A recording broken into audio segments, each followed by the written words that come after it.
proteção espiritual nas empresas.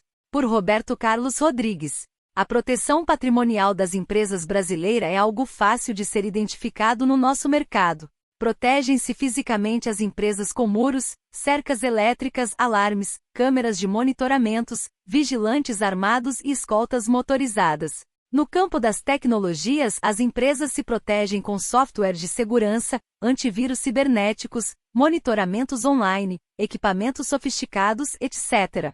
Contra os vieses financeiros pagam-se caros seguros e taxas de riscos aos bancos e seguradoras. Contudo, cabe perguntar oportunamente: como as empresas se protegem das maldades do mundo espiritual? Como o empresário protege seu negócio das invejas dos seus concorrentes? Como os empregados se protegem e protegem a empresa contra os ataques espirituais? A resposta é simples: não se protegem. Simples assim. No Brasil, em particular caso, não existe o hábito de proteger as empresas no campo espiritual.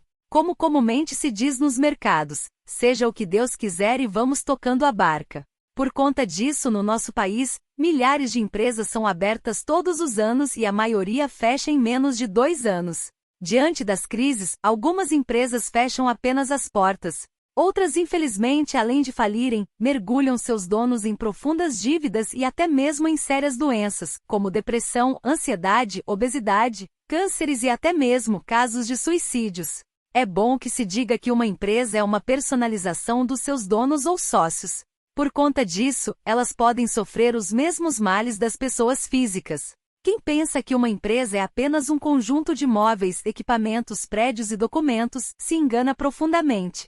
Toda empresa é a transformação de um sonho de pessoas em um ambiente de negócios. Pode-se facilmente concluir que uma empresa é feita de 90% de pessoas e 10% de equipamentos e finanças. Quando se entende o negócio dessa forma, logo se sabe que são as pessoas maioritariamente que compõem as empresas. Daí, é necessário proteger prioritariamente as pessoas nas empresas e só depois os equipamentos e os bens. Mas na nossa cultura ocorre exatamente o oposto. Protegem-se largamente todos os aspectos físicos e financeiros da empresa e não protege nada no campo espiritual dos negócios. Por isso, qualquer intervenção espiritual maligna, quando encontra uma porta aberta nas empresas, e na maioria esmagadora das vezes essa porta está bem escancarada, ela entra e faz grandes estragos físicos, financeiros e pessoais. Proteger espiritualmente uma empresa é proteger principalmente as pessoas que a compõem e que nela circulam. As manifestações e intervenções espirituais malignas ocorrem primeiro na vida das pessoas, donos, sócios, administradores, empregados e clientes, e depois nos negócios, com perdas de vendas, prejuízos, discórdias, falências, etc. A proteção espiritual deveria ser usada, bem antes da empresa abrir as suas portas. Recomenda-se que ela seja iniciada com a formulação do plano de negócio e que faça parte do seu dia a dia.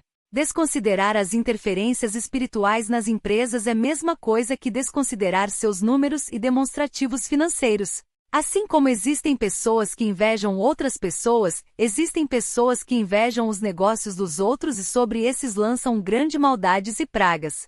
Se a empresa não estiver protegida espiritualmente, logo sentirá os efeitos dessas maldades, sobre a movimentação das vendas nas lojas, nas quedas das receitas das empresas, sobre os prejuízos que surgem e se agigantam. Abrir e operacionalizar uma empresa sem a devida proteção espiritual é um ato que não devia ser realizado nem por brincadeira. Infelizmente, esse ato é mais comum do que se imagina. Por conta disso, o resultado todos nós já sabemos. A quebradeira no mercado brasileiro é geral.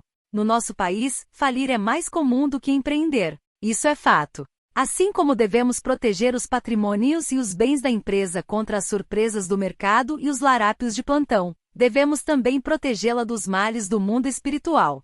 Sem isso, não há futuro certo para qualquer tipo de negócio. Se com a proteção espiritual algumas empresas já sofrem e malogram, imaginem sem ela.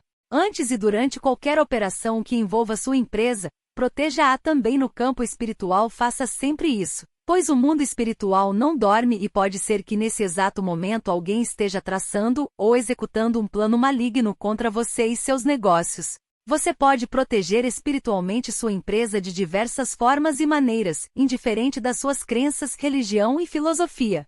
O padre, o pastor, o pai em santo, o guia espiritual, o preletor, o mago, enfim, quem tiver algum grau de mediunidade pode auxiliá-lo nessa batalha. Agora, achar que só por você pertencer a uma determinada religião, o seu negócio já está protegido e lacrado contra o mal, é a mesma coisa que acreditar em contos de fada. A oração é a forma mais simples e, simultaneamente, é a mais eficiente para proteger as pessoas. Então eu te pergunto, qual é a oração que protege a sua empresa? Quantas vezes por mês são realizadas orações ou cultos na sua empresa? A sua empresa está bem protegida espiritualmente? Ou você não acredita em nada disso? Fica o momento como ponto de reflexão. Proteja-se sempre, principalmente no campo espiritual. Você e seus negócios agradecerão. Roberto Carlos Rodrigues. Centro Avon Ona.